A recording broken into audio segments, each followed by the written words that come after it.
Bismillahirrahmanirrahim.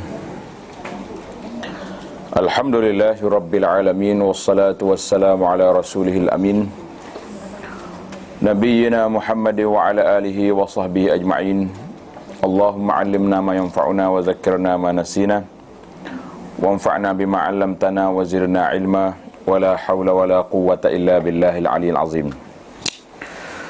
Alhamdulillah para jemaah sekalian, kita dapat meneruskan pengajian kita dalam kitab Mukhtasar Minhajul Qasidin. Mukhtasar Minhajul Qasidin, kitab yang diterjemahkan berdasarkan pada terjemahan Pustaka Salam. Pustaka Salam. Dia ada banyak terjemahan ni. Indonesia pun terjemah. Jadi kita ambil yang ini. Muka surat 441. Faslun fi bayani ma yuhbitul amal minar riya'. Pasal bagaimanakah bentuk riya yang menghapuskan pahala amalan dan yang tidak menghapuskan. Jadi ada juga jenis riya tidak gugur kita punya amalan, dan ada yang menggugurkan. Jadi kita kena teliti supaya tidak rasa ketakutan kita, gugur ke. Sebab kesan dia besar tu. Kesan dia kepada pintu was-was. Syaitan boleh mainkan isu ni melalui pintu was-was. Dia kata awak ni sedap sangat ibadat. Ingat confirm ke Allah terima awak punya amalan?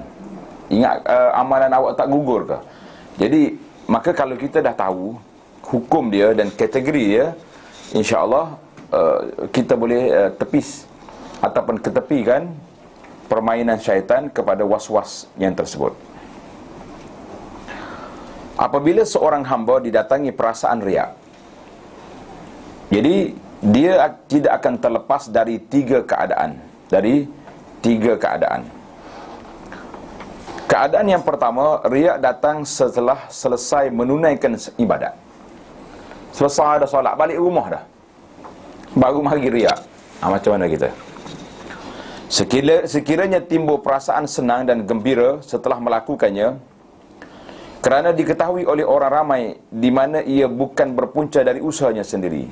Jadi lepas kita balik lama, tengok dalam grup orang duk post. Dia kata kuat, dia kata Haji tu solat tadi. Jadi lama dah baru kita terima. Jadi kita buat contoh zaman kita lah kan. Zaman kita bermazhab. Mazhab apa ni? Mazhab Wasafi ni. Kita ni semua mazhab Wasafi belakang dah. Semua orang ada WhatsApp belakang. Jadi dengan cara tu kita boleh tahu orang puji kita. Jadi apa keadaannya? Kalau dapat situasi begini bagaimana? Di mana ia akan bukan berpunca dari usaha, bukan kita yang rasa nak riak, tapi orang lain yang post. Maka jawabnya itu tidak akan menghapuskan pahala amalnya, kerana ibadat telah dilaksanakan dengan tulus ikhlas. Kita kata alhamdulillah, orang lain yang tolong postkan. Apa yang berlaku selepas dari itu tidak diambil kira, lebih-lebih lagi jika dia tidak berniat pun untuk menzahir ataupun menceritakan amalannya itu. Tapi kawan-kawan kita pun janganlah duduk pelik sangat. Kadang-kadang dia tengok kita dalam masjid, dia ambil gambar senyap-senyap dah. Lepas tu dia post, tengok ini tarah wali besar ni, sudah ibadat begitu kuat. Jadi kita tak tahu pun, tiba-tiba ada. Ini mengganggu juga sebenarnya. Walaupun kita dah selesai ibadat, tapi ada tak rasa kemungkinan mari juga perasaan sikit-sikit tu. Sekiranya dia yang mencerita, tengok, ini berbeza situasi. Kalau dia sendiri yang zahirkan benda tu, mencerita dan menzahirkan kepada orang lain setelah melakukannya, inilah perkara yang dibimbangkan. Mana kita sendiri pergi post, kita baru sudah ibadat, baru sudah solat. Lazimnya terdapat bibit-bibit riya dalam hati orang yang sebegini ketika melakukan ibadat. Mana sudah ibadat bagi tahu, alhamdulillah saya hari ni dengan izin Allah Ta'ala. Jadi ayat dia tu menarik lah, tawaduk penuh. Dengan izin Allah Ta'ala sempat menangis di hadapan Kaabah. Ni saya baca sendiri ni. Seorang yang post, saya pun tulis kat bawah, dia kata perlu ke nak zahirkan benda ni, kita dengan Allah Ta'ala saja. Kadang-kadang kita sempat bawa mak pergi berjalan sekali. Walau hanya hari lain tak duduk dengan mak pun bawa hari tu je. Oh, viral seluruh dunia. Kita dah khidmat kepada mak. Itu sudah. Mak dia kata, aku salin lampion 4 kali sehari tak pernah viral pun. Ada juga mak nak viral ke salin lampion anak. Ada juga. Kalau ada, maknanya dia sudah nak mengatasi bibik dah tu. Nak cerita bibik tak ada kat rumah. Jadi, yang pentingnya, walaupun kalau kita sendiri yang menceritakan, menzahirkan kepada orang lain, ini perkara yang dibimbangkan, meruntuhkan, menggugurkan pahala. Kerana lazimnya, kebiasaannya lazim itu, terdapat bibit-bibit riak dalam hati orang yang sebegini ketika melakukan ibadat. Nas'alullah as-salamah, kita minta Allah Ta'ala keselamatan. Jika hatinya bersih dari riak semasa beribadat, bercakap mengenainya setelah melakukannya boleh mengurangkan pahalanya. Maksudnya paling minima darjat dia pun kalau tak gugur, kurangkan pahala. Maksudnya ada kesan lah, ada kesan. Perbezaan pahala antara amal yang dilakukan secara senyap dan terang ialah sebanyak 70 darjat. Jadi Tuan Syekh kita sebut tanpa menyebut dalil sandaran dia kepada 70 darjat itu. Jadi yang pentingnya ada perbezaan di situ. Kalau kita sendiri yang zahirkan, ada keadaannya sangat bahaya. Kita pergi kepada kategori yang kedua. Riak datang sebelum selesai menunaikan ibadat. Tengah duduk solat tu, lap mari. Ada lintasan. Seperti solat yang didirikan dengan ikhlas pada awalnya. Mana awalnya kita tak ada rasa apa-apa, memang kita niat lillahi ta'ala. Kemudian ia diketahui orang, tiba-tiba ada orang masuk dalam surau ke dalam masjid ke, lalu timbul perasaan seronok di dalam hatinya. Kata ada orang tengok juga. Ingat ke saya seorang yang tadi kan? Jika perasaan yang datang itu adalah perasaan gembira semata-mata, ia tidak memberi kesan. Mana kita gembira sebab orang lain pun mari solat juga. Tetapi jika datang perasaan riak yang mendorongnya kepada beramal dengan lebih baik dan sempurna, seperti memanjangkan solatnya untuk menunjukkan kedudukan dirinya dalam hal ibadat, ini akan menggugurkan pahala amalannya. Jadi kalau kita berbeza selalu watak kita. Tadi biasa je, bila dengar orang masuk ni, Masya Allah, tabarakallah. Mula-mula duk garu je dah. Perik-perik. Lepas tu senyap betul. Macam tumbuh kayu dah. Jadi solat dia jadi mantap. Ini bahaya. Kita kena hati-hatilah. Mana kalau orang mari pun macam itulah juga. Kalau mata duk tengok cicak, tengoklah ke atas juga. Biar orang kata, makcik ni solat ke apa ni dah. Tapi kalau buat-buat tu, tapi kadang-kadang kita buat, ada kalanya kita baru tersedar yang kita tadi lara seketika. Itu tidak menjadi masalah. Bukan kerana dia nak tunjuk dengan dia, tapi memang kita nak khusyuk.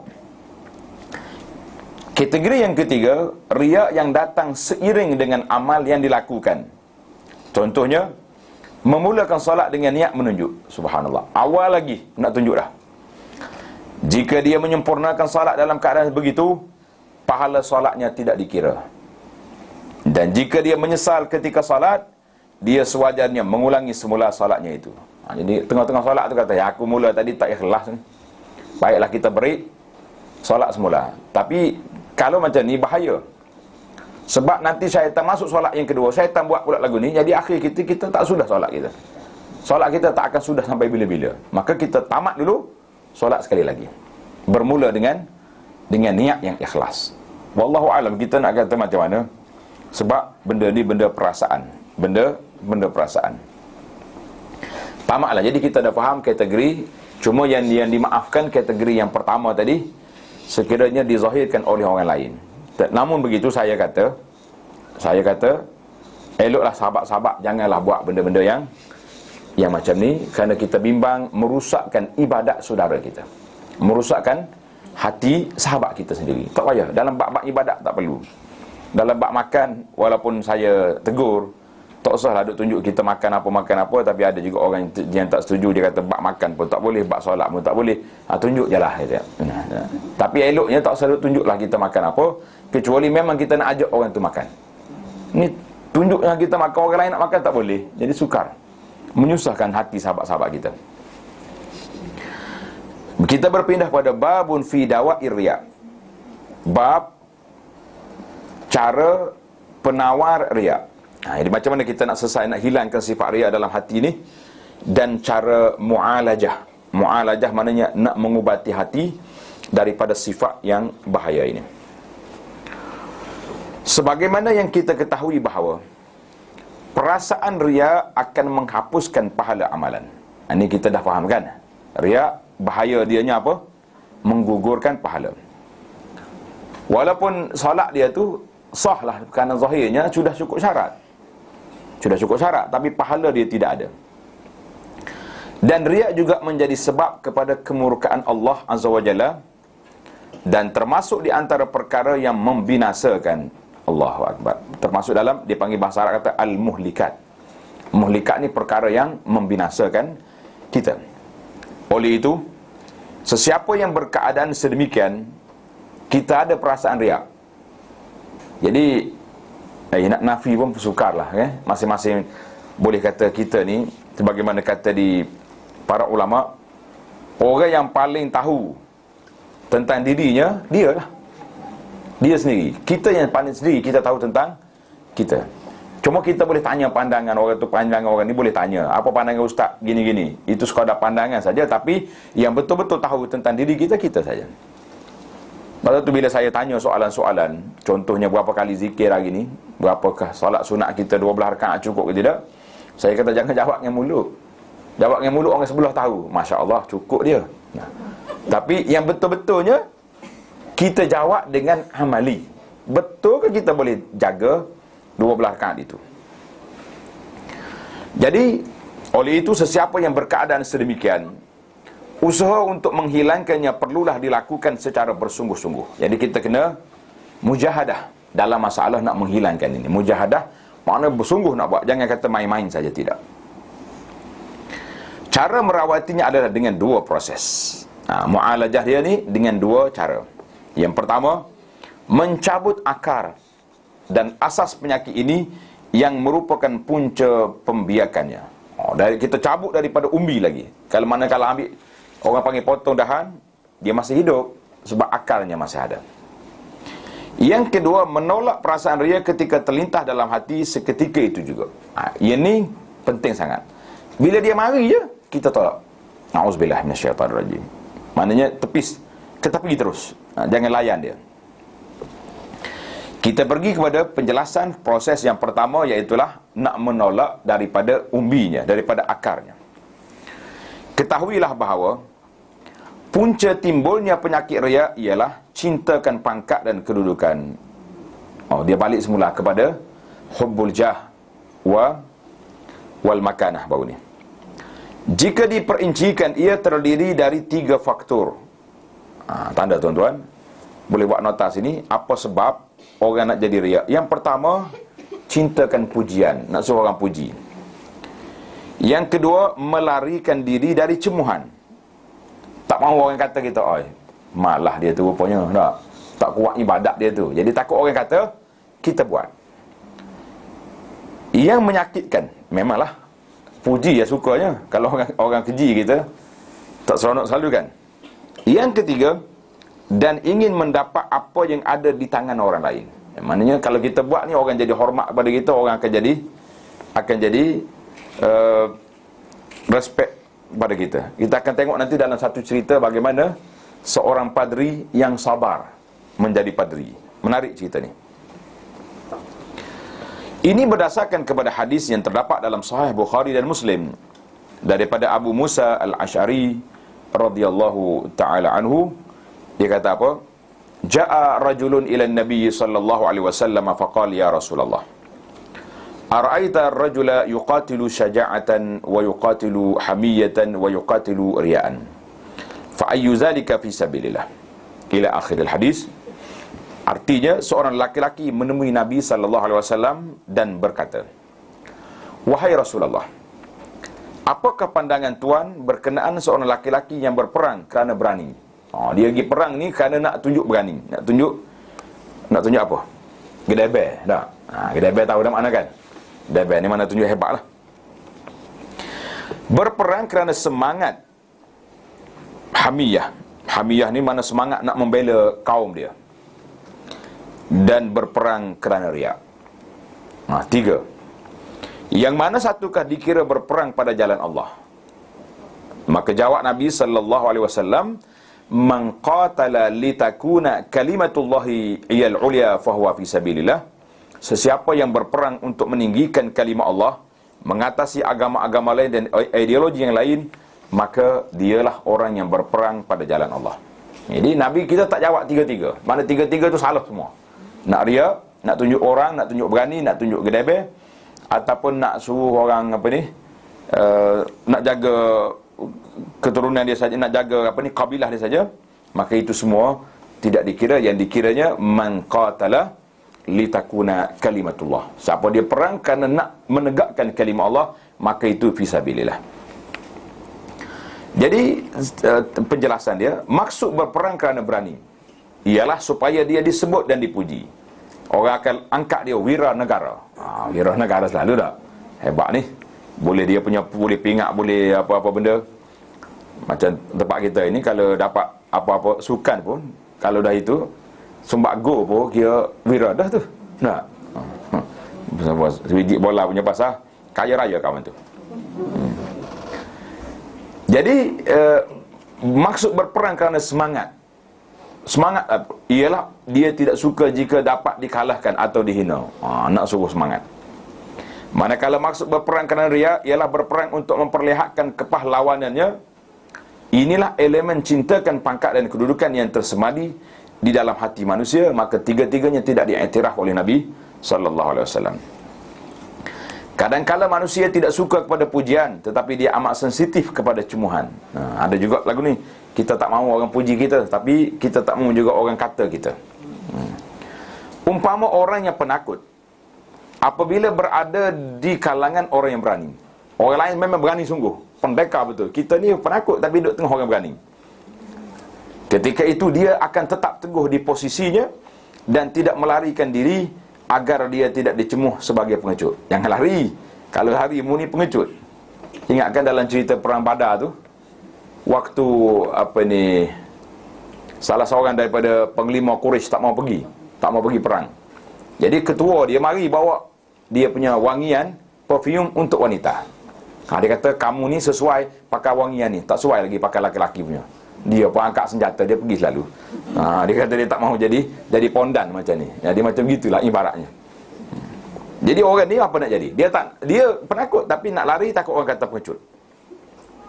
Kadang-kadang ada orang yang sanggup mengeluarkan fatwa. Allahu akbar. Ni kena atas kepala ustaz-ustaz ni. Walaupun dalam perkara yang tidak diketahuinya, semata-mata takut dicemuh dengan dikatakan jahil. Ustaz apa lagu ni? Sekarang ni mesti orang duk cemuh PhD ni. Ada PhD tak reti. Kita tak ada tu diam-diam lah. Pergi buat dulu dah. Itulah tiga faktor asas yang mendorong kepada riak. Jadi ada orang takut, penakut tapi nak tunjuk berani. Kita pun kalau kita tak tahu benda-benda, tak usah duk jawab lah. Tak usah jawab. Kadang-kadang kena marah saya bila dia tanya dalam soalan dalam melalui WhatsApp apa ni. Bila kita tak kata, kita tanya ustaz lain lah. Dia dah tanya dah, orang lain tak jawab. Ni pun tak mau jawab juga. Saya kata, saya tak ada ilmu dalam masalah ni. Nak jawab macam mana? Jadi seolah-olah macam dipaksa supaya dijawab. Itu tidak bagus. Ada kalanya ustaz tak nak jawab tu kerana ada masalah lain. Mungkin dia tak jelas masalah. Ataupun masalah itu perlu pada penjelasan daripada penanya. Ada satu malam, 10 orang SMS saya. Tanya soalan. Jadi saya nak test tengok. Kita jawab semua 10-10. Sila call saya sekarang. 2 orang yang telefon, yang lain tak telefon. Yang telefon tu biasa. Bila tanya nama apa? Adalah. Kata Masya Allah, nak belajar adalah. Kata adab mari mana lagu ni. Kita nak tanya sebab kita nak tahu apa permasalahan dia yang sebenar. Ada juga yang beradab. Bila telefon dia bagi tahu nama dia duduk kat mana. Lepas tu barulah dia kemukakan soalan. Kita bukan nak berkenalan tapi nak tahu background. Sekurang-kurangnya boleh kenal siapa orangnya. Jadi rawatannya, kita nak pergi kepada isu mu'alajah, al-ilaj. Bahasa Arab kata ilaj. Rawatannya ialah dengan mengetahui bahawa jika seseorang mahukan sesuatu, itu adalah kerana dia percaya bahawa perkara tersebut mendatangkan kebaikan dan manfaat kepadanya. Sama ada secara segera ataupun pada masa yang akan datang. Betul tak? Jadi kalau kita nak benda, mesti kita tahu benda tu bermanfaat. Sebab itulah kita sanggup menghabiskan duit, menghabiskan masa nak beli sesuatu perkara. Sekiranya dia mengetahui bahawa perkara tersebut manisnya hanya sekejap, tetapi mendatangkan mudarat pada masa yang akan datang, tentu dia mudah untuk menjauhinya dan menghapuskan keinginan. Contohnya, orang yang mengetahui bahawa madu adalah lazat, tetapi sedar bahawa madu di hadapannya itu mengandungi racun. Mana madu yang ada ni keracunan dah. Entah dia salah simpan tempat ke macam mana. Waktu ana dengar Tok Syekh kita orang Arab dulu, dia kata kalau madu yang asli ni tak boleh letak dalam peti. Tak letak dalam peti. Sebab dia sendiri tu memang dia ada immunity dia sendiri. Dia duduk kat luar je. Hebat dia. Yang tak dalam peti ni yang lemah-lemah, yang tak kuat. Macam apa dia, jus tak tahan lama kan, sos apa ni, benda-benda yang tak kuat ni kat sini. Tapi madu dia kena dia hebat, dia boleh duduk kat luar. Jangan tak dalam peti. Jangan tunjuk dia tu jadi macam pengecut. Tak boleh. Jadi kalau tak situ akan jadi keracunan. Bahasa orang itu orang hebat. Mana kalau kita tahu madu ni sudah jadi racun, maknanya tak ada mudarat, tak ada kebaikan lah, dia sudah mudarat. Ketika itu dia tidak akan meminum madu tersebut. Tak minum lagi lah kan. Demikianlah juga caranya untuk menangani gejala ini, gejala riak ini, iaitu dengan menyedari mudarat yang ada padanya. Jadi riak ni mudarat ke tidak? Mudarat. Tapi kenapa kita nak buat juga? Jadi kita mula sedar. Oleh itu, apabila seseorang itu mengetahui bahawa riak yang kesannya akan menghapuskan kemurnian hatinya dan menjejaskan kedudukannya di hari akhirat, serta nasib yang akan menimpanya itu azab neraka, kemurkaan Allah Azza wa Jalla, dan kehinaan yang dahsyat, dia pasti akan menjauhkan diri darinya, dari sifat riak. Jadi sekarang ni kita kena letak di depan mata kita penyakit riak ni, apa kesan dia dan apa risiko. Kegelisahan hati yang akan dihadapinya di dunia ini kerana memikirkan kedudukan dirinya di hati manusia. Jadi hilanglah benda tu, buat apa nak fikir lagi. Kalau orang tak puji kita, tak jadi masalah. Tapi kalau orang puji kita dan kita nak kepada pujian orang yang menghilangkan amalan kita, kita mengatakan untuk apa itu pujian? Untuk apa itu pujian? Untuk apa itu sanjungan? Kerana dia akan merusakkan kehidupan kita yang abadi di akhirat. Jadi ini satu masalah yang menakutkan. Maka hapuskanlah. Kata di ahli fikir kata apa? Memenuhi kehendak manusia semua adalah satu perkara yang tidak mampu dicapai. Fa inna ridhan nas ghayatun la tudrak. Bahasa Arab kata ridhan nas ghayatun la tudrak. Nak memenuhi semua kehendak manusia tak akan boleh. Kehendak kita sendiri pun kita tak selesai. Tak, apalagi kehendak orang lain. Setiap kali ada golongan yang suka, ada pula yang lain membenci. Ini kita kena realiti dah lah. Kita tahu ada orang suka, mesti ada orang tak suka. Tak ada 100% orang suka tak. Kita yang duduk suami isteri ni pun ada benda yang kita suka, benda tak suka. Nak kata macam mana, tapi ada waktu je juga pakai duduk dia gitu. Kalau mana macam tu lah. Sabar ni panggil tak. Kadang-kadang orang banyak ramai orang perempuan ni mengadu, ustaz tolonglah buat penjelasan yang banyak tentang rokok. Busuk ustaz. Kata nak macam mana busuk, buat suami tu yang ada. Jadi duduklah dia dekat tu. Zalim pada laki-laki ni kepada isteri dia sendiri dalam masalah itu. Cuma dalam masalah-masalah ibadat, dalam masalah akhlak, tingkah laku, kita boleh berubah. Boleh berubah. Pasal itulah Nabi kata man tasabbara sabbarahu Allah. Siapa dia belajar menjadi sabar, Allah akan beri dia jadi sabar. Wa man ta'affaf, siapa dia nak membaikkan diri dia, afaf, Allah Taala beri jadi dia orang baik. Maknanya pasal tu dalam perbincangan semalam dalam tajuk a'malul qulub, aplikasi hati. Cuba tengok dalam rakaman tu, aplikasi hati.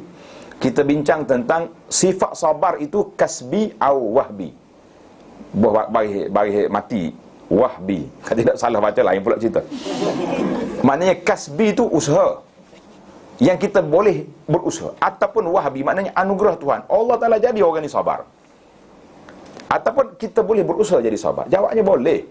Cuba tengok kalau kita baca sejarah orang-orang hebat di zaman jahiliah kan, tokoh-tokoh yang hebat zaman jahiliah. Bila masuk Islam, Masya Allah tabarakallah, dikatakan Sayyidina Umar bin Khattab ada jalur ni di pipi dia kesan air mata menangis.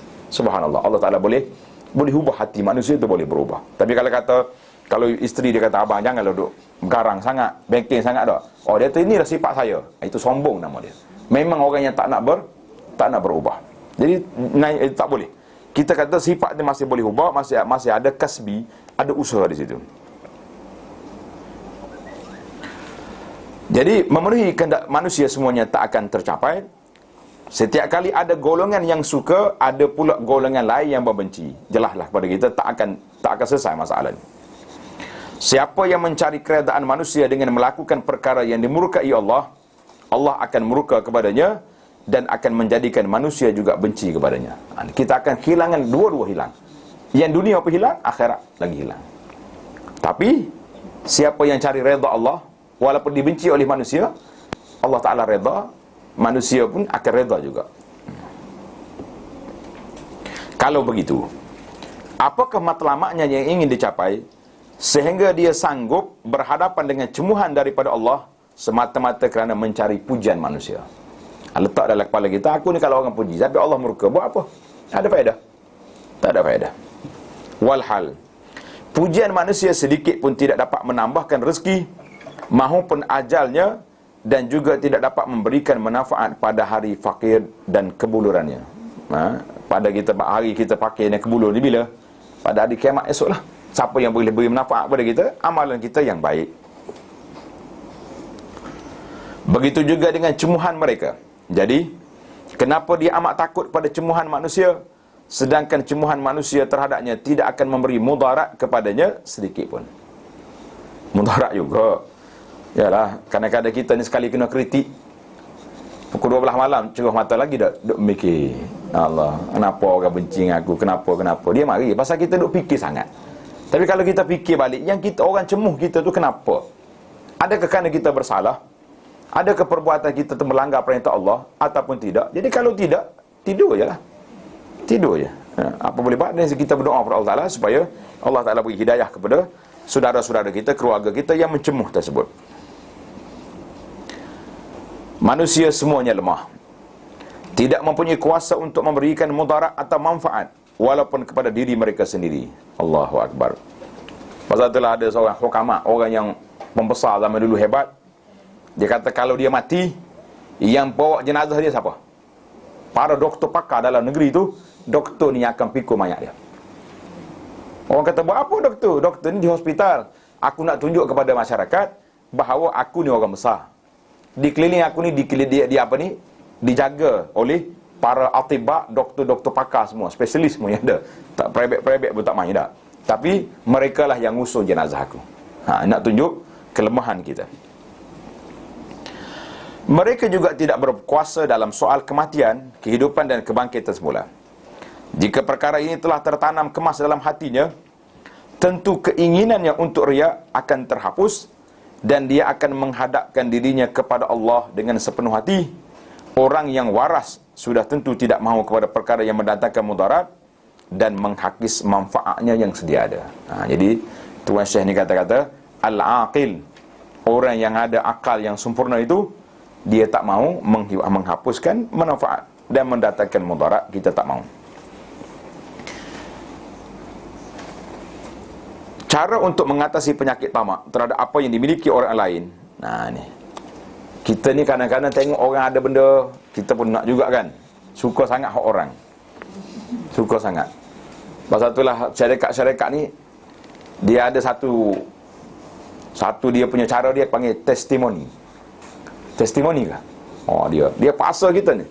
Kadang-kadang baru ni ada orang mari, dia tu, Ustaz boleh tolong cakap sikit. Kata cakap apa? Takkanlah bagi sebotol benda, nak suruh saya cakap dah. Kalau bagi boleh sekotak, boleh mana sabar tak? Sebotol je, lepas tu nak suruh cakap benda ni bagus begini. Kata, jadi masalah kita ni. Testimoni punya pasal ni. Pasal nak suruh orang tengok, Ustaz pun pakai juga ni. Hebat sekali. Kalau bagi handphone semah-kemah tu mana sabar ke tak? Bagi sebotol minyak ya, contohnya kita kata. Nak suruh iklan dah, jadi lemah sangatlah kita. Jadi cara untuk mengatasi penyakit tamak terhadap apa yang dimiliki oleh orang lain pula ialah dengan mengetahui bahawa Allah Ta'ala sahajalah yang berkuasa menggerakkan hati manusia, sama ada hendak memberi atau sebaliknya. Jadi kita tak usah duk tamak orang. Kalau Tuhan kita minta dengan Allah Ta'ala, dia nak bagi, alhamdulillah. Kalau dia tak bagi, kita sabar. Tiada pemberi rezeki selain daripada Allah. Siapa yang tamak terhadap hak milik orang lain, bermakna dia tidak akan terlepas dari kehinaan dan kekecewaan. Jika matlamatnya tercapai, dia tidak akan bebas dari ungkitan orang yang dipandang hina dan dipandang hina. Bagaimana dia boleh meninggalkan apa yang ada di sisi Allah Ta'ala semata-mata disebabkan harapan yang palsu dan sangkaan yang meleset. Jadi kita duk ingat dekat orang itulah kita dapat. Maka terhegih-hegih kita dah pergi cari kawan tu, ikut dia, akhir sekali tak dapat juga. Jadi di antara penawar dawa yang berguna ialah ni. Kalau kita suka sangat nak orang, ni ubat dia. Membiasakan dirinya dengan menyembunyikan ibadat yang dilakukan, sebagaimana dia berusaha menyembunyikan perkara-perkara keji yang dilakukannya. Nah, jadi penawar kita ni, kita cuba sembunyikan, rahsiakan puasa kita.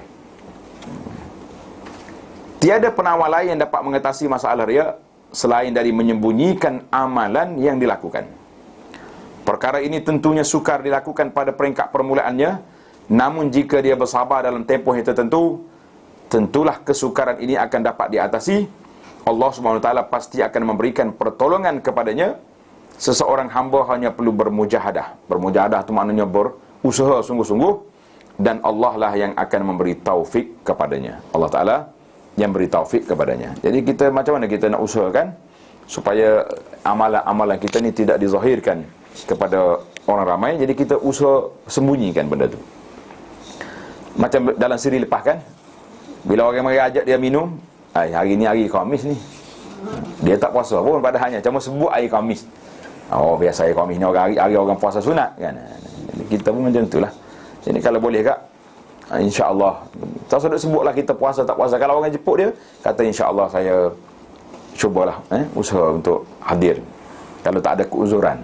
Jadi kecuali walimatul urus. Walimatul urus tu ada ulama mengatakan kalau orang dah panggil jadi wajib. Yang tu kita kena berterus terang, kita kena pergi, dan kita boleh doakan kepada pengantin, lepas kita balik. Tak syarat makan. Dia kata ijabatul da'i, mana memperkenankan jemputan, tak semestinya makan. Cuma kalau kita rasa nak ambil juga makanan dia tu, bawa siap-siap lah. Tak boleh ke apa dia. Jadi saya nak makan tak boleh, tapi saya ambil pun sekadar ni ya, bukan untuk satu family, tidak. Lama mentah ke dia pergi seorang, orang panggil apa yang tingkap tingkap dah. Oh, pakai bawa tingkap selalu pergi. Sekali dengan orang rumah lah. Ini berat, menyakit lagi ni tak. Jadi puasa. Apa lagi habis orang yang makan pula. Ini kita ambil untuk kita ya, sekadar nak buka puasa. Jadi alhamdulillah solusi ataupun penyelesaiannya ada. Jadi kita pula cari tak selesai. Jadi kita pergi kepada kategori yang kedua, proses yang kedua, al-maqamus tsani, iaitulah perasaan riya ketika beribadat.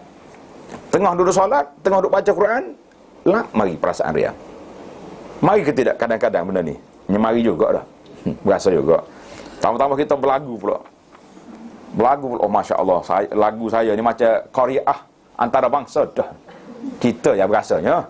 Orang dengar belah rumah tu kata bila lah makcik ni nak habis lagu dia ni. Tak? Macam qariah dah kita ni. Dia mari perasaan pelik-pelik kita. Jadi menyanggah perasaan riya dari menceroboh ketika beribadat. Bagaimana cara? Untuk melakukannya, seseorang itu perlu mempelajari cara-caranya. Orang yang bermujahadah ini bersungguh-sungguh melawan nafsunya dan mencabut tunjang riya dari hatinya dengan sifat qanaah. Apa makna qanaah? Rasa berpada dengan apa yang sudah ada, memadai dengan apa yang ada. Dan merendah diri, tawadhu', di samping merendah terhadap pujian dan cemuhan manusia kepadanya. Jadi kalau orang puji pun kita biasa je, orang keji pun biasa.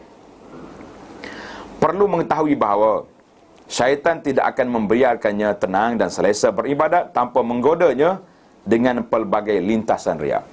Syaitan mana enggak nak bagi peluang kita lepas gitu saja? Tak mungkin. Maka lorong mana dia masuk? Dengarnya. Jadi dia akan mari melalui lintasan. Lintasan adalah hati. Tiba-tiba je dia datang. Awal tadi molek dah, ikhlas dah, tiba-tiba mari. Habis kita nak buat. Apabila syaitan membuai perasaan dengan menyatakan bahawa ada orang melihat dan kagum dengan ibadat yang lakukannya. Allah, ramai sungguh orang kagum dengan awak tadi. Dia pun menolak godaan tersebut dengan berkata kepada dirinya, apa faedah kepada kamu sama ada manusia tahu ataupun tidak, kerana Allah lebih mengetahui keadaan dirimu. Jika begitu, apa faedah orang lain tahu? Jadi yang pertama sekali, kita kena kata auzubillah minasyaitanirrajim. Ta'awuz, mana tolak dengan kata auzubillah minasyaitanirrajim. Kemudian kita dialog dengan nafsu kita, apa faedahnya orang tahu? Ibadat kita ni untuk Allah. Ya. Jadi salah satu daripada tulisan yang saya keluarkan, kita mengatakan malaikat belum pencin. Jadi kita kata malaikat sedang menulis. Malaikat sedang menulis. Jadi kita tak perlu risau. InsyaAllah ta'ala, memori malaikat ni tak pernah jam. Tak pernah jam tak. Kalau handphone kita ni hang, komputer kita kadang-kadang tak boleh nak baca tak. Tapi malaikat ni insyaAllah tidak jadi masalah. Apabila keinginan bergolak untuk dipuji, dia perlu ingatkan dirinya kepada bencana-bencana penyakit riak dan teredahnya dia kepada kemurkaan Allah jika berada dalam keadaan begitu. Kita ingat bahawa penyakit riak ni akan mendedahkan kita kepada bencana. Oleh itu, keinginannya untuk riak hendaklah ditolak dengan perasaan takut kepada Allah Azza wa Jalla, kerana mengetahui bahawa orang lain tahu perbuatannya itu sememangnya akan menimbulkan keinginan untuk dipuji, manakala mengetahui bencana-bencana riak akan menimbulkan pula perasaan benci terhadap keinginan tersebut. Jadi kita tolaklah dengan perasaan kita, dengan jiwa kita bahawa tidak ada faedahnya kita bersifat demikian, kerana sifat yang tersebut tidak ada nilainya di sisi Allah Azza wa Jalla.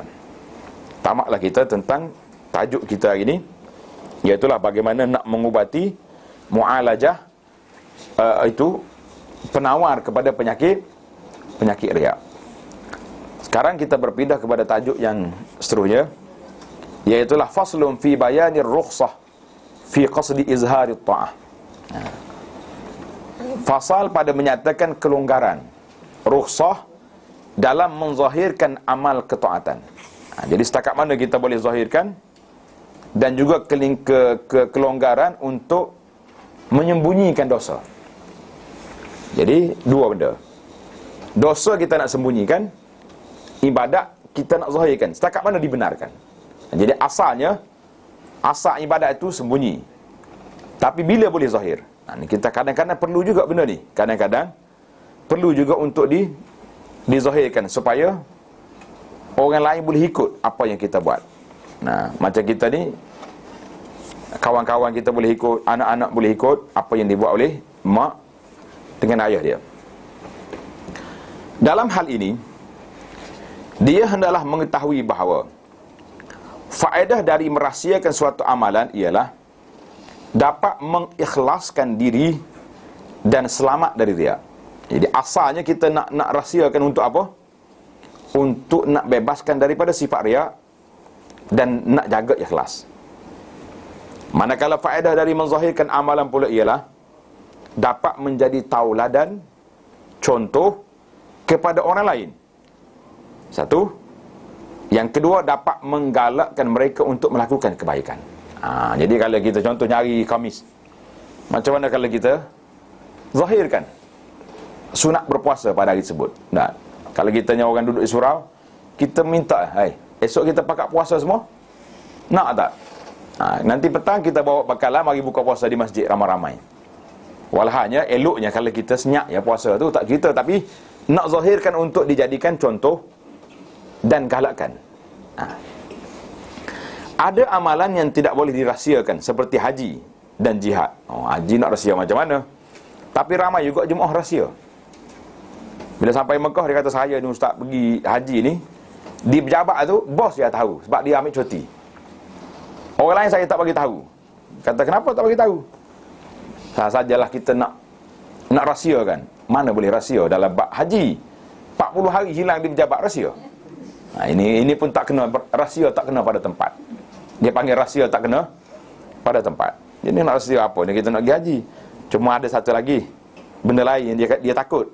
Dia kata kalau kita iklan, orang mari bersalam. Biasa kawan nak pergi haji kan, bagi tumpang duit sikit. Kata dia bukan nak bagi kau, atau dia tumpang ya. Dia bagi 50-100, orang bagi kita tak ada sampul. Tak. Sampai Mekah, duit tu ditumpang ke Mekah. Jadi sampai Mekah tak ada masalah apa-apa. Jumpa ustaz yang kita bawa, kalau pergi dengan saya tunjuk ustaz, ada 3,000 orang salam dengan saya. Apa kita buat? Awaknya 3 ekor kambing lah kita sembelih, kan? Buat jamuan nasi mandi situ, kan seronok. Jadi pahala semua dapat kepada para penderma yang telah bersalam dengan kita tadi. Tak ada masalah. Jadi kenapa kita pandang negatif kepada orang yang nak tumpang duit dia untuk pergi ke Mekah? Jadi alhamdulillah. Jadi haji ni memang tak boleh rahsia, tak usah rahsia lah haji ni. Cuma kadang-kadang ramai sangat nak pergi airport, itu masalah lah. Sampai nak pergi 2 orang, 2 bah pergi hantar. Itu pun tabur haji, menyusulkan tabur haji jugalah. Jadi setakat orang nak mari bersalam di rumah, dipersilakan. Dan juga jihad. Jihad nak rahsia payah sebab kita kena tinggalkan keluarga, kena bagi tahu kepada orang, tolong jaga anak-anak saya ni, saya nak pergi dah ni. Sebab biasa orang pergi jihad ni mati. Zaman dululah. Pergi jihad ni mati. Orang yang menzahirkan amalan itu perlu mengawal hatinya agar tidak dicemari riya yang halus dan tersembunyi ini. Dia perlu berniat agar orang lain mencontohi perbuatannya itu. Orang yang lemah hatinya tidak boleh menipu diri sendiri dalam hal ini. Dia ibarat orang yang tidak mahir berenang apabila dia melihat sekumpulan orang yang tercungak-cungak kelemasan. Dia pun berasa kasihan lalu terjun untuk menyelamatkan mereka.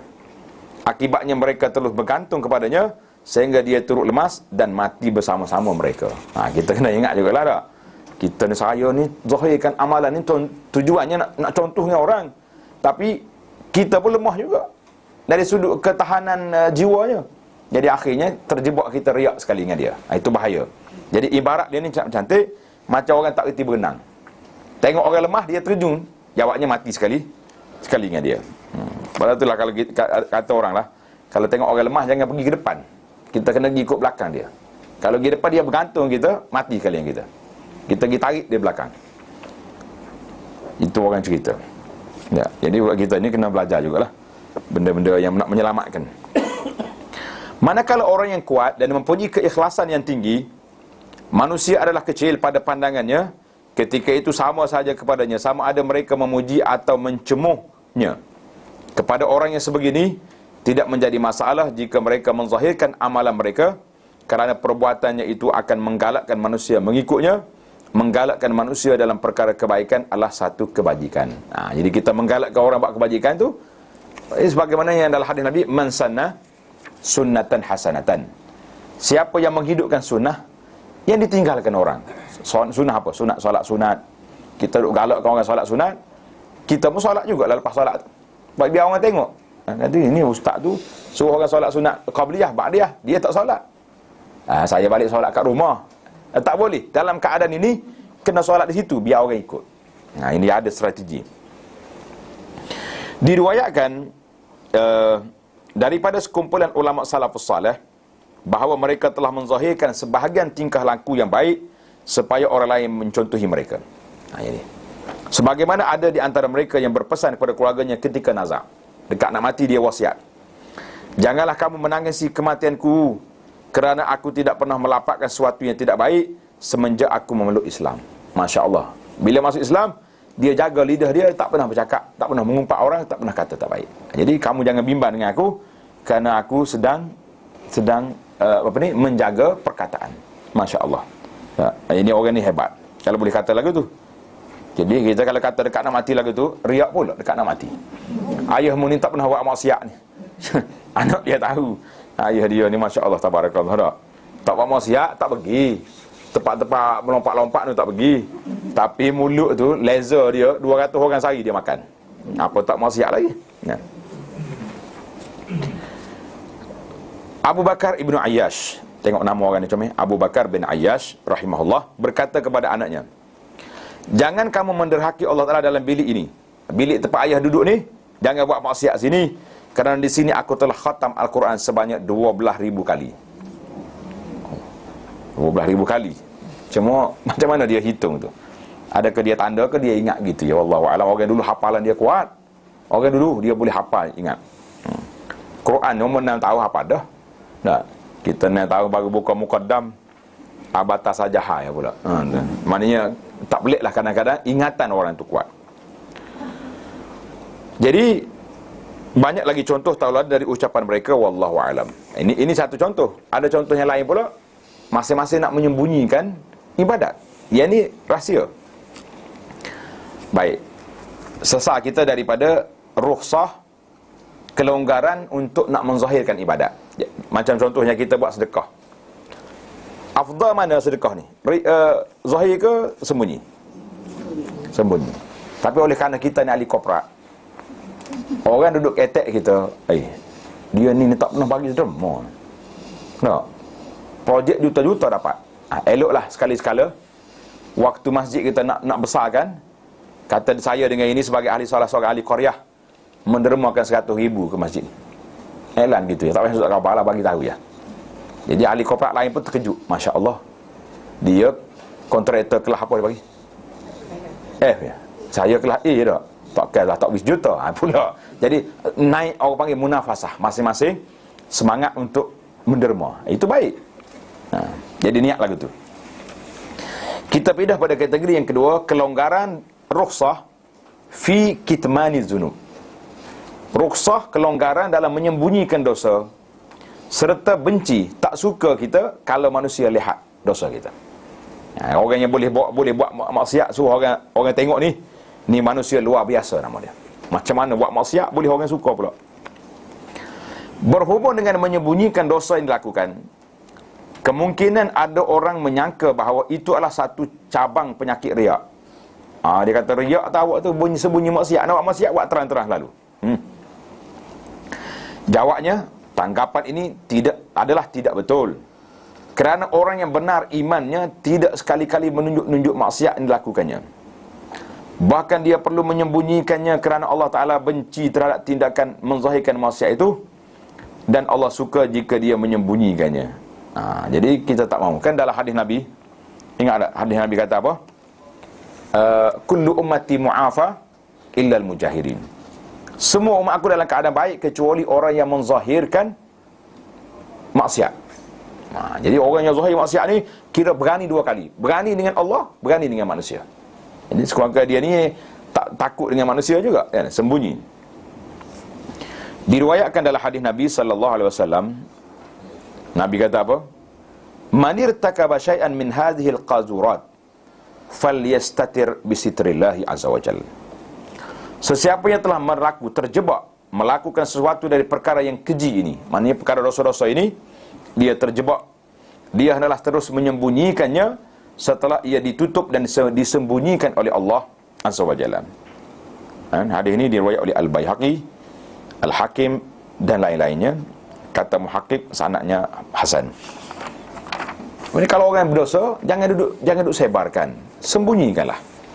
Tak payah pergi duduk ni tidak ni, bila dia jumpa ustaz kak, nak tunjuk warak selalu.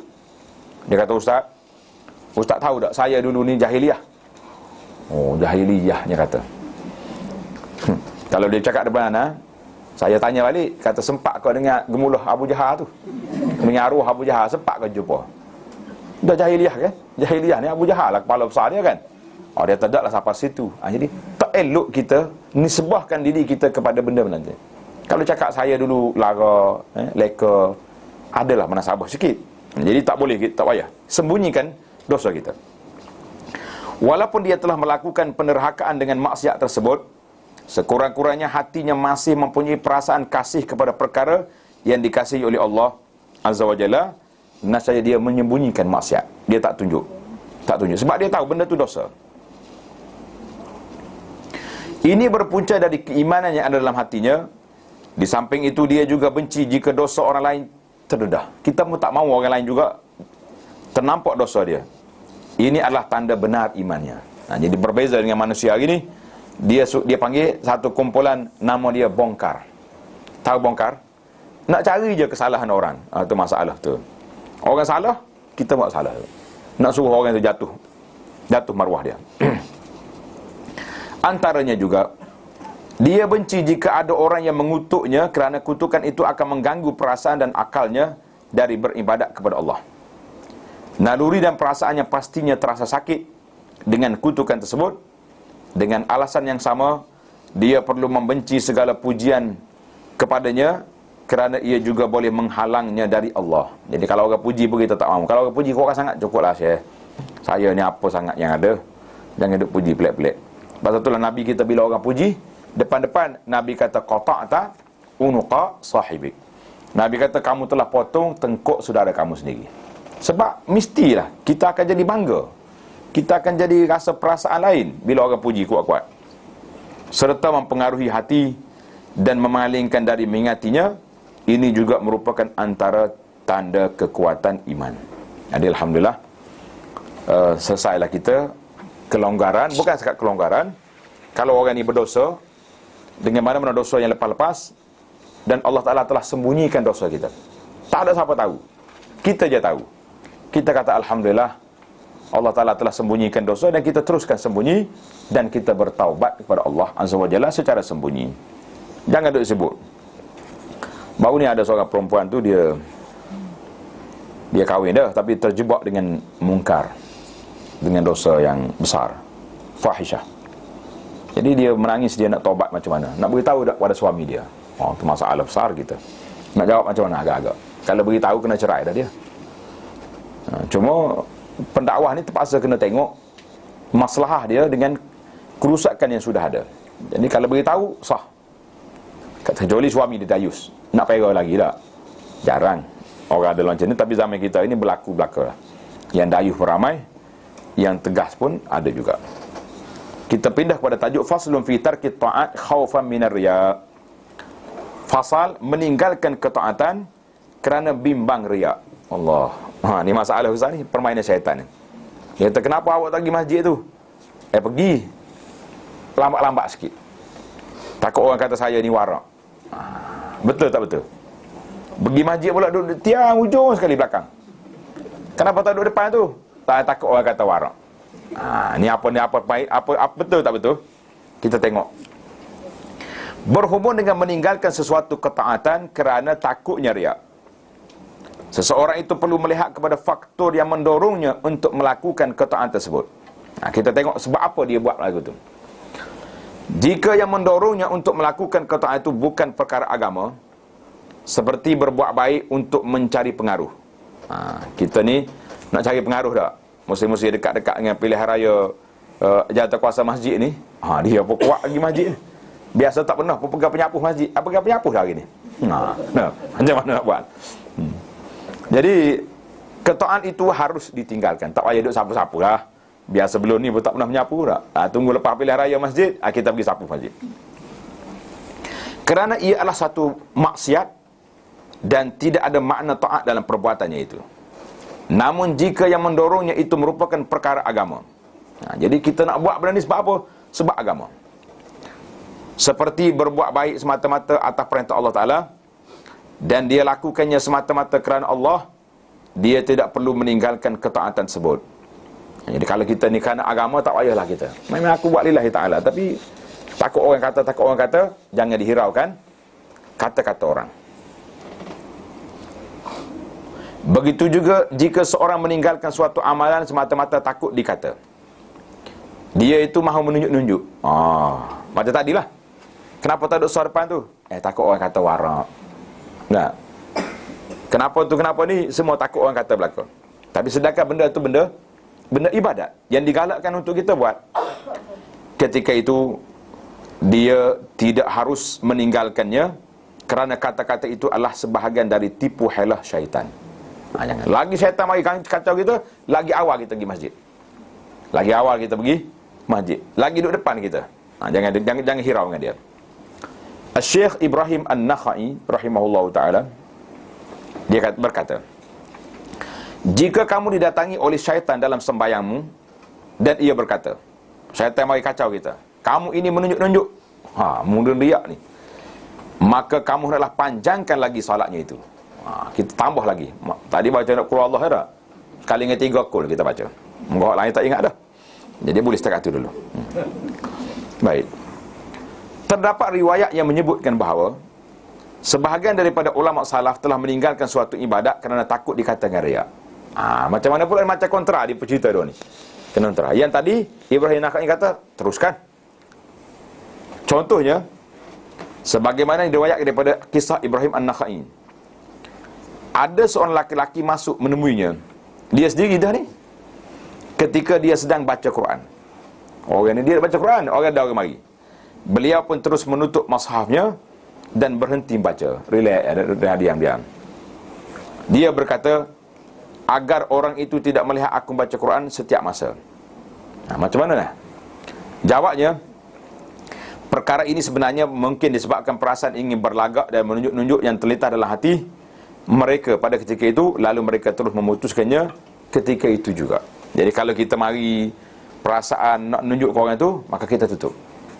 Ramai banyak lagi kisah lain. Ada setengah ulama tu bila dia tengah duduk solat, dia bunyi orang masuk masjid, duduk lalu, pakai diam. Itu dia panggil tak nak tunjuk dengan orang. Boleh jadi orang yang mari itu suka memuji-muji, suka muji-muji, suka selfie.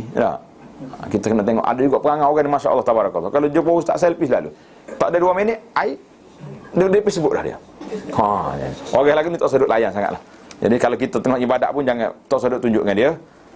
Ini saya tengok ada seorang ni, dia berjalan dengan toke dia, dengan bos dia. Tengok dia kata bos ni warak. Walaupun dalam musafir, solat lagi duha. Itu solat dia dengan Allah Azza wa Jalla. Kenapa kita nak viralkan benda macam ni? Sebab kalau dia tahu nanti dia baca sendiri, dia pun merusakkan keperibadian Tuan Syekh kita ni, bos kita ni, kerana gambar-gambar yang telah kita pamerkan kepada masyarakat awam. Jadi masalah dia dengan Allah Azza wa Jalla, jangan duk kira pemimpin tu baik ke tak baik. Kita tengok kepada prestasi pentadbiran, bukannya kepada warak dia seorang diri. Habislah kita bab yang terakhir. Kita pergi kepada faslun fi bayani ma yasihu min nasyatil abdi bisababi ru'yatil khalq wa ma la yasih. Rajin beribadat ketika bersama orang ramai. Macam kita kan, kalau pergi solat di masjid tarawih boleh 20 rakaat dah. Kalau di Masjid Haram, 1 juzuk Quran tu satu malam. Masjid Haram boleh tak boleh? Kalau di rumah kita 8 bertongkat. 8 bertongkat. Atau kerana melihat orang lain beribadat. Kita tengok orang lain kuat, kita kuat juga. Soalannya, boleh atau tidak? Manakala di rumah, mungkin kita solat 4 rakaat, 8 rakaat, cepat-cepat. Tapi kalau pergi masjid, alhamdulillah, kita dapat solat sekali dengan imam 1 juzuk Quran. Adakah itu riak? Menarik soalan ni tak? Baik. Kadang-kadang, seseorang itu tidur bersama orang-orang yang bertahajud. Kita pergi tidur di masjid, i'tikaf di masjid. Lalu dia bersolat pada kebanyakan malam bersama mereka. Jadi orang bangun, kita bangun juga. Kadang-kadang tak lena juga, duduk masjid ramai-ramai ni pun. Kena duduk sebelah pula, dengkur dia, Masya Allah, tabarakallah. Satu masjid bergema lah. Jadi baik aku bangun solat.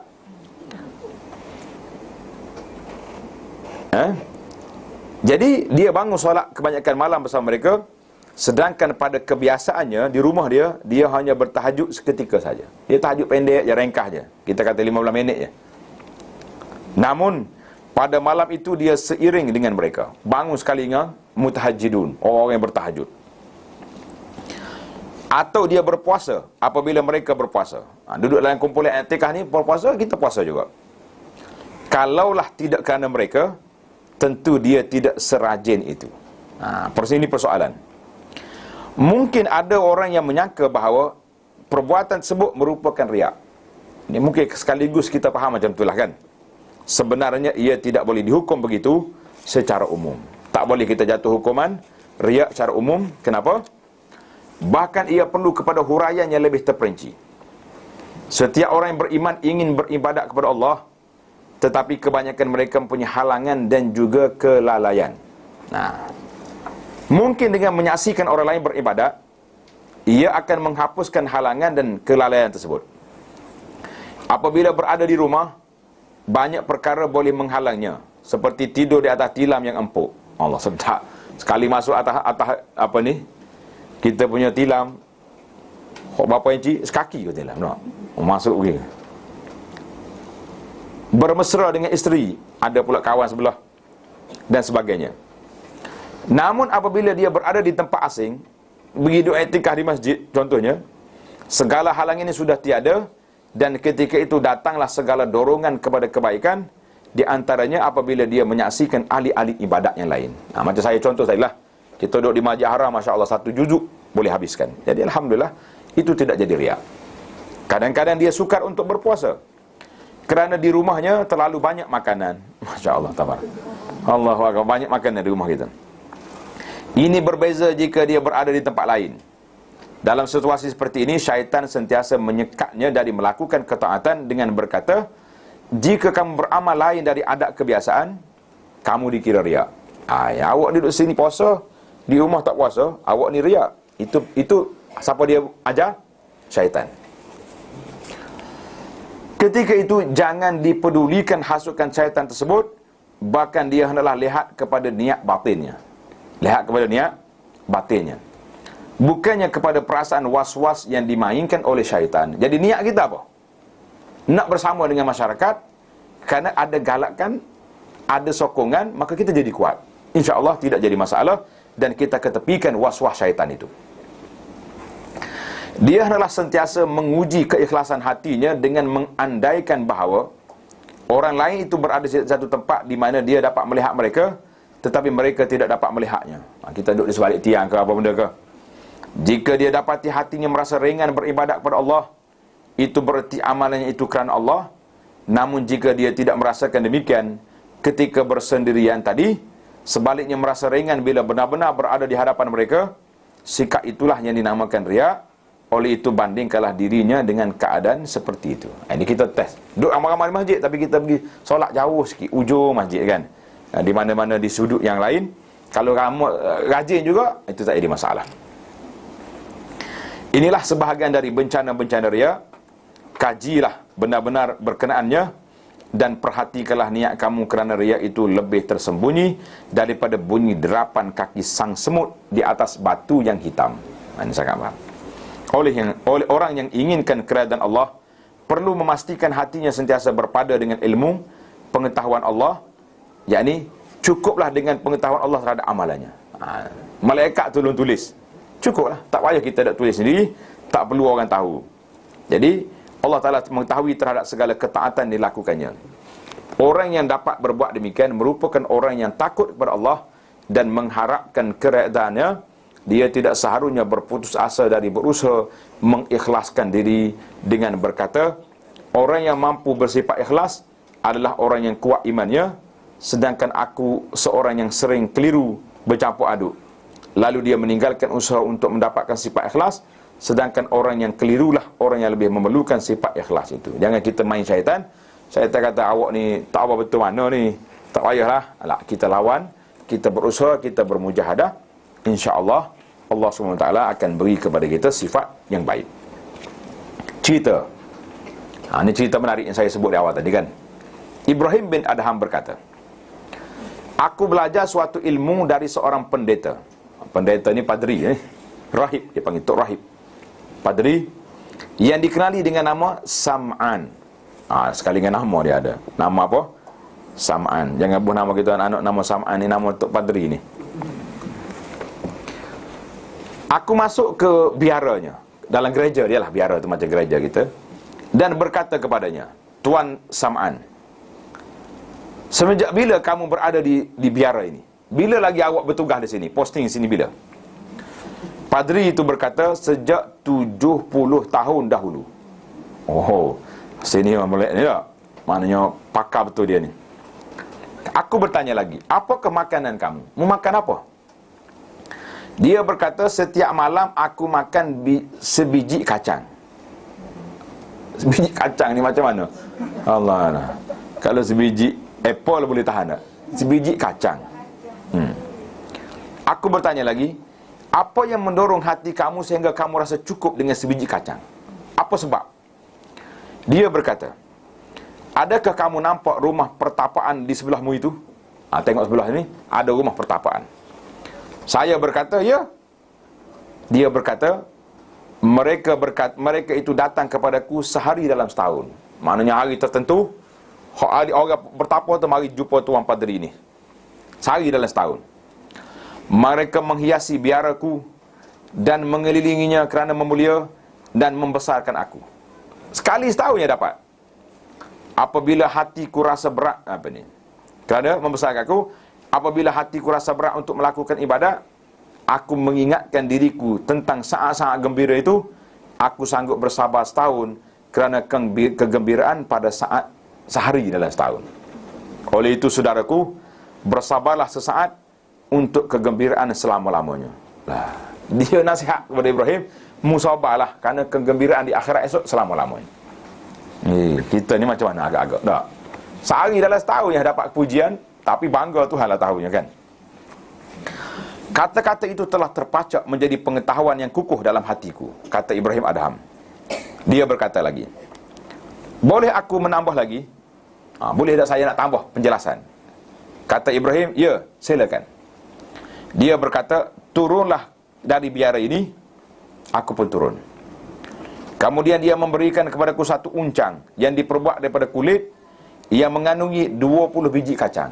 Mana 20 biji kacang ni? 20 malam dah dia belum makan dah. Jadi uncang ni dia beri kepada Ibrahim di hadapan ni puak-puak ahli ibadat.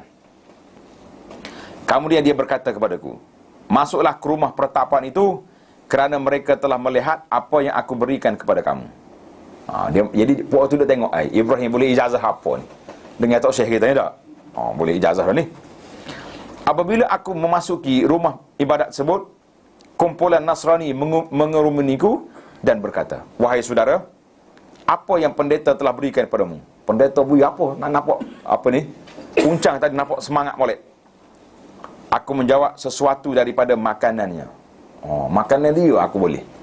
Kut, dia panggil kut makanan. Mereka bertanya lagi, apa yang kamu boleh buat dengan kacang sebanyak itu? Kami sebenarnya lebih berhak untuk memilikinya. Buat apa? Bukan orang pengikut dia pun. Kami ni berhak nak dapat makanan ni. Berkat ni, pasal berkat makanan tu ayah. Kami sebenarnya lebih berhak untuk memilikinya. Sebutkan tawaran hargamu kepada kami. Dia buka tender lah. Aku pun berkata 20 dinar. 20 dinar ni, 1 dinar sebiji kacang. 1 dinar sekarang ni 900 lebih. Kaya dia. Mereka pun memberikan 20 dinar kepadaku. Aku pun kembali menemui pendeta tersebut. Lalu dia berkata, dia tanya, sebenarnya kamu silap. Kenapa bagi 20 dinar? Silap kamu itu. Kalau kamu katakan 20 ribu pun, pasti mereka akan membayarnya. 20 ribu bayar lagi. Sebab dia sudah ta'asub kepada padri dia nak makanan untuk ayah saya. Jika inilah kemuliaan dan kehebatan orang yang tidak disembah, mu ni tidak disembah, tapi oleh kerana makanan yang aku duduk di tanganmu, maka renungilah bagaimana pula dengan kemuliaan dan kehebatan yang disembah. Jadi dia sendiri itu dapat dia apa ni, dipuja oleh puak dia. Jadi dia buat dalam bandingan kita ni, bagaimana kita dengan Allah Azza wa Jalla yang Maha Asa. Wahai saudaraku, berhadaplah kepada Tuhanmu dengan bersungguh-sungguh. Jadi kita tak sedap main, pujian orang tak ada faedah belaka. Melalui kisah ini, ternyatalah bahawa merasai kehebatan diri di hati manusia boleh mendorong seseorang itu untuk berkhalwat atau bersendirian melakukan ibadat. Sebab orang tahu kita hebat, ibadatlah kita. Dan ini merupakan satu bencana yang sangat besar. Tanda dia terselamat daripada bencana riya ini ialah apabila amalan yang dilakukan itu sama ada di hadapan manusia atau binatang, adalah sama saja di sini. Jadi kalau kita buat depan orang macam sama-sama dengan kita solat depan lembu ya, dengan itu jadilah amal ibadatnya itu seolah-olah amal ibadat orang yang sedang bersendirian di atas muka bumi ini. Dan jika timbul lintasan-lintasnya lemah, Allah akan menjauhkan daripadanya. Wallahu a'lam. Jadi tamatlah kita perbincangan tentang riya, satu penyakit yang berbahaya kepada amalan kita, para jemaah sekalian. Jadi itulah yang patut kita ulang kaji dan kita belajar. InsyaAllah kita akan sambung lagi dalam bab yang ke-24, Kitabu Zammil Kibri wal Ajab wal Ujub wal Ajab. Kitab sifat celaan kepada sifat takabur dan ujub. Mana ujub ni maknanya sifat bangga diri. Jadi kita akan pergi pula ni sifat-sifat yang lain pula. Jadi kita ni ujub-ujub ni, dia di bahagian-bahagian kita yang akhir ni semuanya penyakit-penyakit. Kemudian di akhir dia diikuti dengan penawarnya, sifat-sifat yang baik. InsyaAllah kalau ada persoalan disilakan. Ada soalan? Tadi ana sebut tentang sifat yang Nabi kita sebut dalam hadis, innama bu'istu liutammima makarimal akhlak, kan? Hadis yang disebut oleh Imam Malik dalam Muwatta ya. Aku dibangkitkan oleh Allah Ta'ala untuk menyempurnakan budi pekerti akhlak yang mulia. Ingat dah kita hadis ni. Jadi para ulama hadis berbincang, sedangkan dakwah Nabi yang menjadi asas dakwah dia duduk di mana? Tauhid. Dakwah dia duduk di tauhid. Tapi Nabi sebut dalam hadis ni akhlak. Sebab apa? Jadi setelah kita baca, teliti, kajian para ulama mengatakan berbeza di antara akhlak dengan akidah. Berbeza. Ada orang yang tauhid pada Allah Azza wa Jalla, tapi akhlaknya tidak ada. Akhlak tidak ada. Ada orang yang berakhlak tapi tidak ada akidah. Yang kita naknya dua-dua selari. Akhlaknya baik, akidahnya mantap. Itu yang sepatutnya. Maka Nabi kita sallallahu alaihi wasallam sebut dalam hadis, innama bu'istu, aku, sesungguhnya aku dibangkitkan. Itu dipanggil adatu hasrin. Dibangkitkan untuk menyempurnakan budi pekerti akhlak yang mulia. Jadi para jemaah sekalian, kita hari ini belajar banyak setara mana pun, kitab tasawuf mana yang kita belajar, tapi kalau akhlak tidak berubah, maka tidak ada faedahnya kepada kita. Sama juga dengan orang kita hari ini, Masya Allah, tabarakallah. Kadang-kadang kita tengok orang ni warak ya. Warak serba 2-3 lapis pakai. Masjid besar depan, tasbih tu bergerak tangan, totak tasbih dia dah. Keluar-keluar daripada masjid lagi, kereta dia, selipar dia kena langgar dia orang, jatuh dalam parit. Begini cekak pinggan, basah buta mana langgar kita. Kita duduk kat tangga masjid ni terkejut. Kita tunggu nak keluar, nak bersalam dengan dia ni, muka wali besar ni. Nah, tiba-tiba Masya Allah, tabarakallah, bukan wali ni, kaki sumpah rupanya. Nah, ini dipanggil, itu akhlak. Itu akhlak. Maka Nabi kata, aku dibangkit untuk menyempurnakan akhlak yang mulia. Pasal itulah para sahabat radhiyallahu anhum, orang yang dulunya zaman jahiliah, mereka macam-macam buat. Bila dia mari tauhid masuk dalam jiwa dia, merekalah orang yang berakhlak dan orang yang tauhid kepada Allah Azza wa Jalla. Jadi sekarang ni kita kena belajar bagaimana nak merealisasikan akhlak itu yang menunjukkan kepada akidah yang terpasak dalam hati kita. Jadi kalau tidak, rugilah kita. Kadang-kadang kita tengok orang lain berakhlak, tengok orang lain berakhlak, tapi dia tidak ada akidah dari sudut benda-benda yang positif yang mereka lakukan itu. Wallahu a'lam. Sudah. Tak ada soalan dah. Kau banyak kenduri hari ni. Banyak kenduri, tak apa. Pergi makan lah, kata pergi tak jadi pula kan. Masalah dayu tadi. Ya. Kalau suami itu jenis tak nak pisahkan, walaupun besar dosa isteri itu. Dia kira dia jenis pemaaf. Ada kali kira dah, mana dia nak bagi second chance lah, bagi peluang.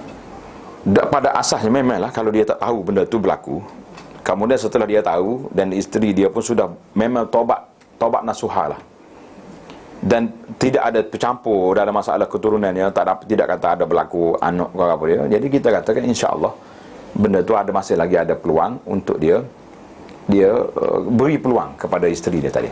Tapi dengan pemantauan yang cukup mantap lah. Jangan lepas begitu lah, akhir kali buat pula, lepas tu maaf pula lah. Tidak, itu dayuh lah. Boleh jadi kali yang pertama, sebab dia pun tak tahu. Jadi kali yang kedua tu hidup di bawah jagaan dia yang rapi. Tapi kalau nak buana juga, tak boleh lah.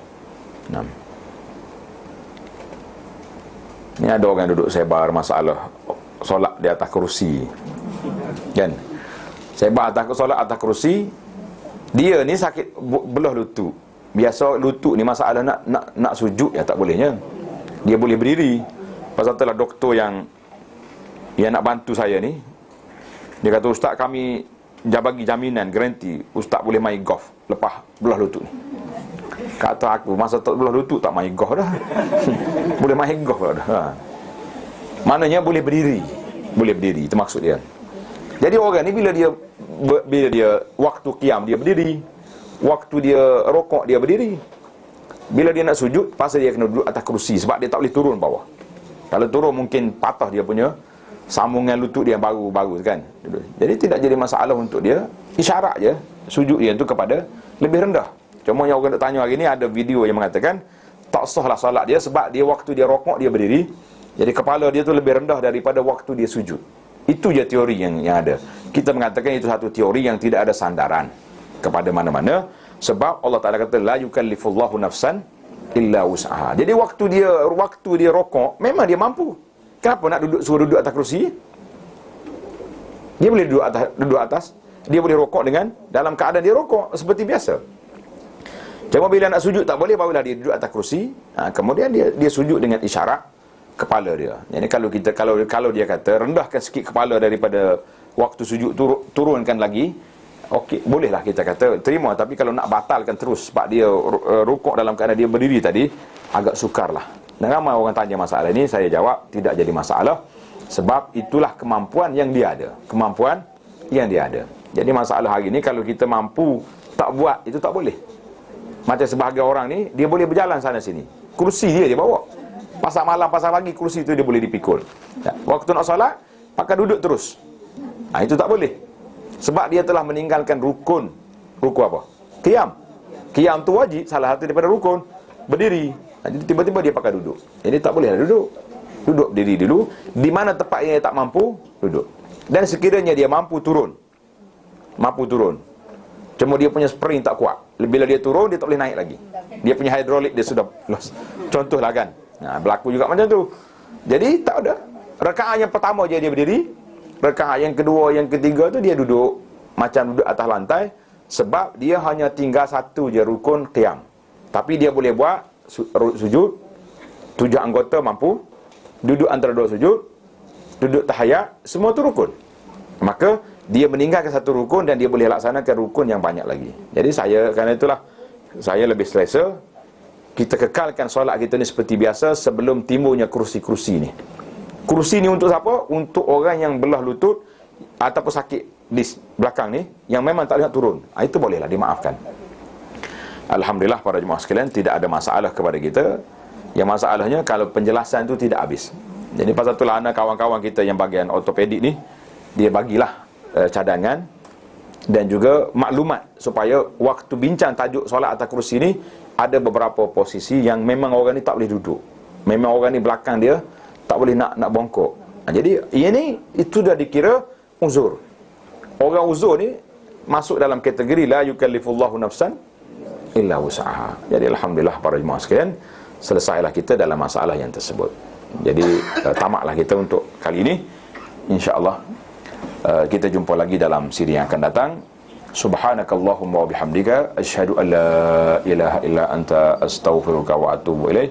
Wa sallallahu ala nabiyyina Muhammadin wa ala alihi wa sahbihi ajma'in walhamdulillahi rabbil alamin.